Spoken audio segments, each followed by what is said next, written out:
சரவண பவனே ஷண்முக வடிவே சரணடைந்தோமே வேல் முருகா. கரங்கள் குவித்து உன்னடி பணிய காத்திடுவாயே வேல் முருகா. நிரந்தரமான உனதருள் வேண்டி நினைப்போம் உன்னை வேல் முருகா.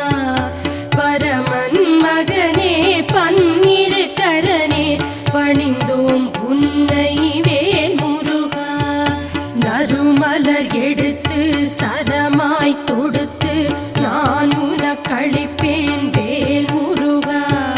தருணம் இதுவென தன்